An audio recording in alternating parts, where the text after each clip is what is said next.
Hello again, everyone. It's Jeremy. We're back with another video. We're looking at one of my probably most favorite Technic sets of all time, and it's Dom's Charger from Fast and Furious. This came out last year, early spring, right around the time the newest movie, was supposed to be released. And here we are almost a year later, and it's supposed to be released again. So let's look at it. It's going to be Fast 9. And here's the direction booklet. Get that in the shot. Set number 42111. And we'll take a look on the inside of this booklet really fast. One of the coolest things about this booklet is it shows Dom's chargers in succession. Try to not get the glare on it. For each movie, 1, 4, 6, 5, 6, 7, and 8. So each kind of version is just a little bit different. Souped up, superchargers, different rims, classic style. So yeah, that's one of the coolest things about the inside of this booklet, the direction booklet, that it covers. And we'll try to scroll across here at some of the features just shown, and we'll get down to it. So like I said, this came out spring of 2020. So right before the movie was going to be released for Fast and Furious 9, this came out, and then everything got put on hold. But I think Lego was still committed just to getting this set out there, since at that point there was already a massive Lego shortage. Everything was going off the shelves. So we've got this, in stock, fully ready to go, $100 set. It's about, pretty good price, I think, at least in my mind, for what it is. Let's get it out there and get it going, and then who knows, they might come out with some more Fast and Furious stuff this year. I don't know if this is a one-off thing or not.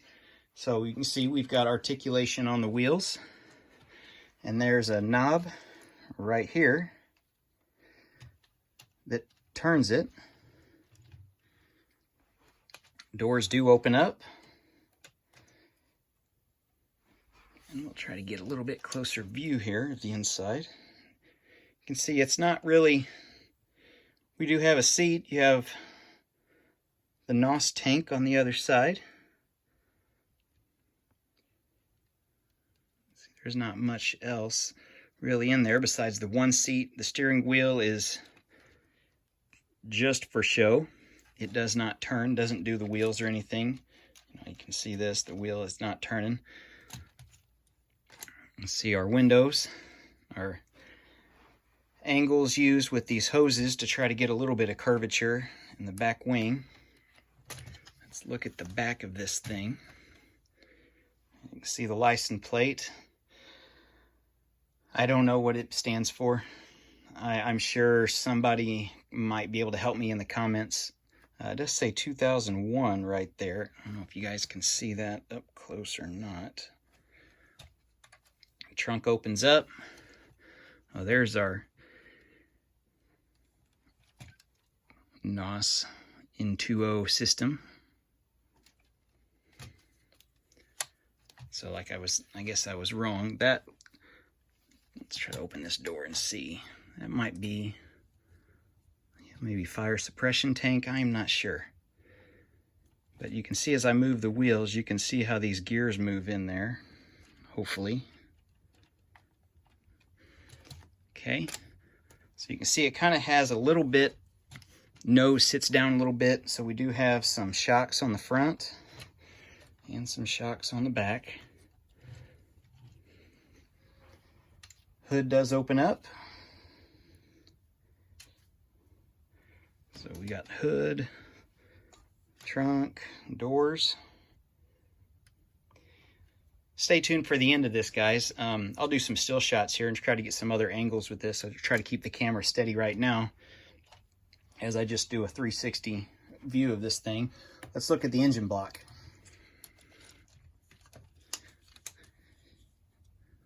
So we've got all our V8 and headers. And you can see as the back wheel moves, you can see the supercharger going and the chain moving.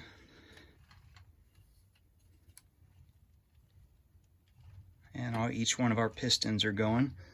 So it looks like I at least put everything together correctly if everything's working, so that's a plus.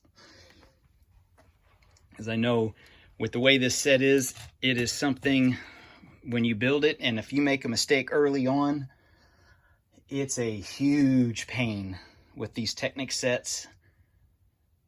If you have to go fix something, you know, that was 100 steps ago, because it probably involves 20 or 30 minutes of tear apart, another hour of put back together.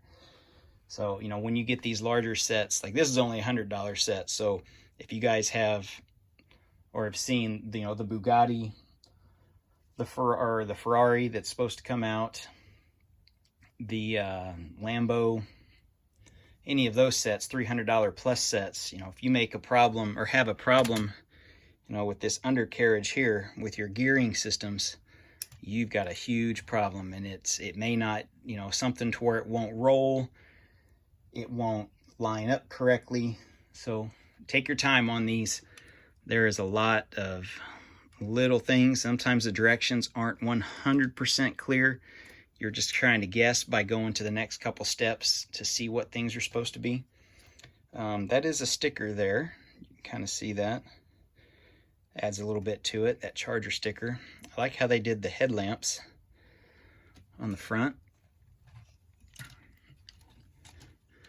Like I said, this set retails for $100. You know, if you got your VIP points, you get to 5% and maybe double points. If you guys use any of those cashback websites, I use Rakuten, which used to be Ebates. You know, you get 2.5% cash back that's credited to your PayPal account, you know, once a quarter or 4 times a year. So, you know, those things add up. It's worth it to get into it. I've never had any problems with Rakuten, so, you know, it might be something to look into, guys, if you're always buying stuff online off the Lego website like I am. You know, for me, it's easier for me to buy the stuff online because the closest Lego store, official Lego store, is in St. Louis for me, which is about 100 miles away. So we don't get up there, you know, too often, you know, a couple times a month, maybe once a month, just to go to St. Louis in general. And then trying to find time to go to the Lego store on top of that isn't really a priority to the wife sometimes. So trying to get some of these sets, it's always easier to get them online. And the taxes, at least for now, are way cheaper online. I think the tax on this set, if you were to buy it at the Lego store, is probably 11% Missouri. If you buy it online, it's 4%. That's $7 cheaper. So big difference. Anyway, back to this set. We've looked at all the other sides. Let's look at the bottom. So we've got our articulation. Each wheel articulates as well as up and down. And we've got our gears. You can kind of see right here our gearing. And then there is this gear here, which turns this crankshaft, and that's going all the way up to our chain up on the front. That's what's turning this right here. All right, so we got one last feature look at this thing before we jump into some still shots, and it's basically for a display purposes. You know, a couple of the times Dom's always popping wheelies, so they give you this to where you can actually sit it like that if you want to put it on your shelf. A great little feature to have. You got to turn the wheels to make it look just a little bit better. And that's what we got. That's kind of how I have mine displayed. Since it's black, it is a super dust collector because black just attracts it like a magnet. I've had it, I think I got this last summer. I think once the initial run of them, they kind of went low in stock or maybe back ordered and then never really completely went totally sold out. Partially, I think, because the movie never was released, so the big gigantic surge of interest wasn't there. But I got mine. It's probably, I think it's my biggest Technic set to date that I know of. I haven't really gotten into the larger sets as of yet. I do have some other Technic sets. They're great for parts, whether you're building for stuff for your city, for like articulation stuff, or trying to get those right little pieces to get those right certain angles you're looking for. But I'm not a big Technic guy. I just wanted this more because of Fast and Furious, being a fan of that. So that's what we got for today, guys. Thanks for watching. Stay tuned for some still shots, and we'll see you in the next video.